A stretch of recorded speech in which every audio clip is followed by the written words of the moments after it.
எனக்கு ம். அப்பல்லாம் வந்து விஜய்லாம் யாருன்னு எனக்கு தெரியாது. அப்போ ம்.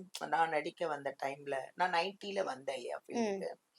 அப்ப விஜயும் அப்பதான் என்டர் ஆகுறாரு. ம்.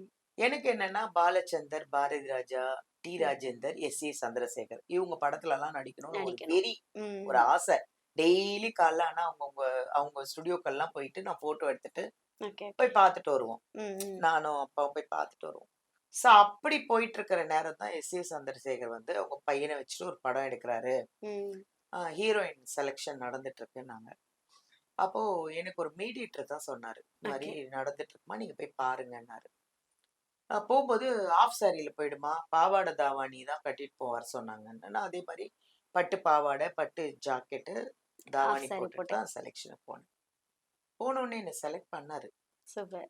அப்பதான் இவரு தான் விஜய்ன்னு சொல்லிட்டு அவங்க பையன விஜய் சார் கூப்பிட்டு வராரு. இன்ட்ரோடியூஸ் பண்ணாரு. ஆனா உண்மையாவே அப்ப வந்து அவ்ளோ அழகு இல்ல விஜய். ம். ரொம்ப ஃபேரு அப்படின்லாம் சொல்ல முடியாது. ஓகே. நான் அழகா கலரா நல்லா இருந்தேன்.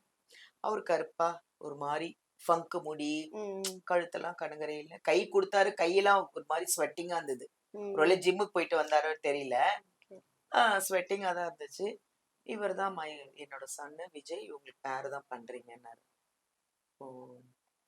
ஹலோ அப்படின்னு அவ்வளோதான் நானு. சொல்லிட்டு உட்காந்துட்டு அப்புறம் வீட்டுக்கு வந்தோனே சொன்னேன் நானு.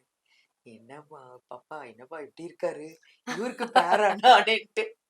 எஸ்.ஏ. சந்திரசேகர் படம் வருது அப்படின்னு. அந்த மாதிரி வந்து ஆக்சுவலா விஜய் அப்ப அவ்வளோ இன்னும் ஒரு இல்ல மாரி ஆக்சுவலி முகமும் ஒன்னும் கரெக்ட் அழகில்ல. தான். டொக்கு இந்த ஃபேஸு. பட் ஆனா ஒரு பெரிய டைரக்டர், அவரோட பையன் ஆ வராரு அப்டின்னா, ஃபீல்டுல வந்து கண்டிப்பா சக்சஸ் பண்றதுக்கான வாய்ப்புகள் அதிகம் இல்லையா? சோ அப்படி யோசிச்சிருந்திருக்கலாம்ல நீங்க? யோசிச்சிருந்திருக்கலாம். ம். பிராப்தம் இல்ல. அதான் ஒரு வேளை பிராப்தம் இல்லையா என்னமோ! அதுக்கப்புறம் தான் திங்க் பண்ணேன். ம். ஓஹோ! பண்ணியிருக்கலாம்.